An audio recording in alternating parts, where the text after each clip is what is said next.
They don't warn you when life decides to snap you in half. It doesn't knock. It doesn't ask if you're ready. It just hits. And when it does, most people shatter. They crumble, cry, run, beg for comfort. But not you. Not if you want to become powerful. Not if you want to rise without asking. See, this wisdom wasn't written for the comfortable. It was written for those who've been broken, betrayed, discarded, because that's when the real game begins.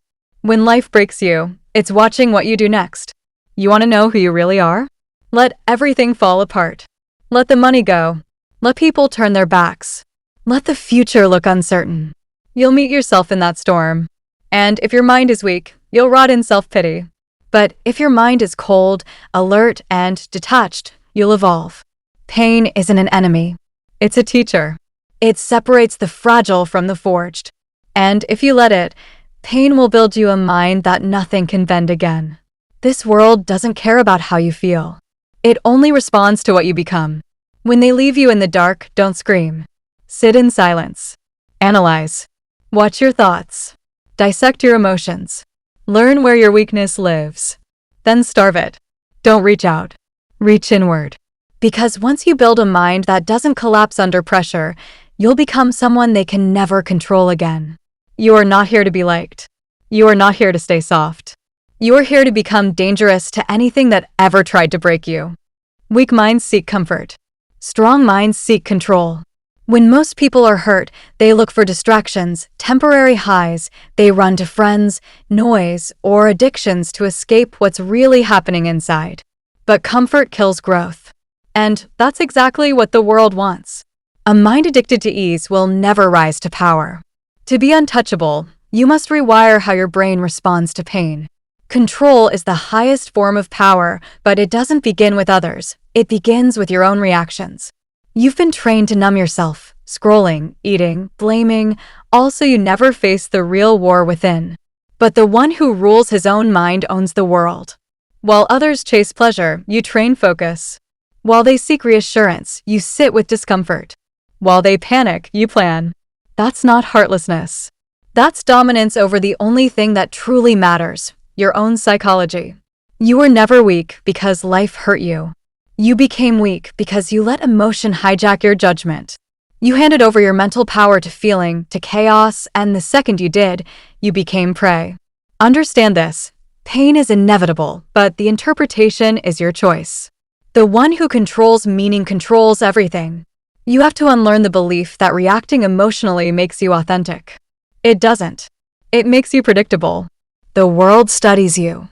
If your reactions are automatic, you're already owned. So you become emotionally disciplined, not emotionless, but disciplined. You feel the heat, but you don't move unless it's calculated. You cry, but only behind locked doors. You speak less, but everything you say lands like a knife. You don't waste energy arguing with people who've already made up their minds. Your focus is sacred. And no one deserves access to your mind unless they've earned the right to be there. Most people stay broken because they accept the story life gave them.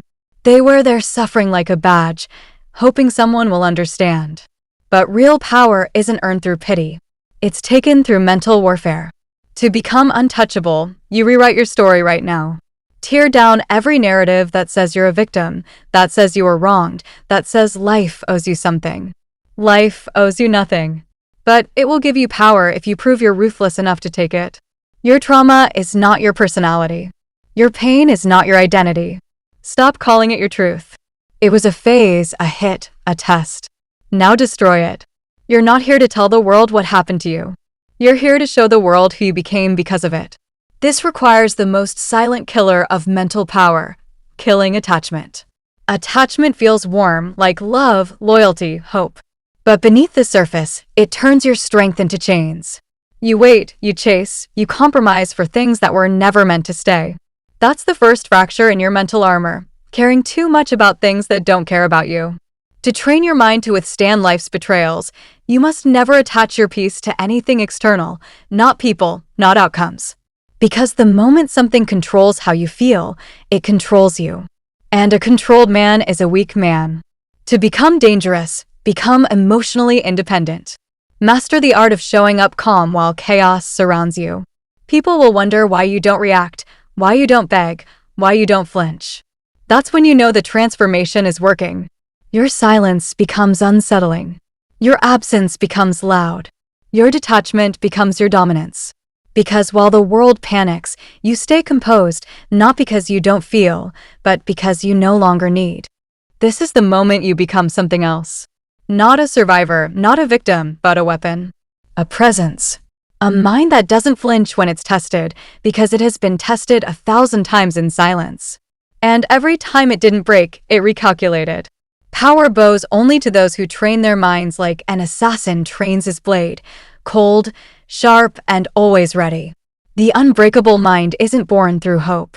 It's built through design, through choice, through ritual. Every morning you choose to stay sharp. Every decision is a move. Every response is calculated. You stop chasing outcomes, you build leverage. You stop giving access, you raise the price. You stop proving worth, you live like a man who doesn't ask for value. Powerful men don't speak often. They don't explain themselves. They walk in silence. But their presence speaks louder than words ever could. That's not arrogance, that's calibration. They know the less you say, the more control you hold. You don't need to raise your voice to be heard. You need to carry energy that forces people to feel your presence without understanding why. Your silence becomes a mirror. People project onto you their guilt, their fear, their intentions, and you say nothing. You let them reveal themselves while you reveal nothing. That's how you win without lifting a finger. You become dangerous when you stop reacting. When your silence forces people to confront themselves. When your presence makes them cautious with their words. That's how respect is built, not with demands, but with psychological contrast. If they expect you to argue and you stay silent, that's power. If they expect you to chase and you vanish, that's power. You are no longer rebuilding. You are reprogramming. And the man you're becoming doesn't apologize for being calculated. He doesn't explain his coldness. He doesn't shrink for anyone's comfort.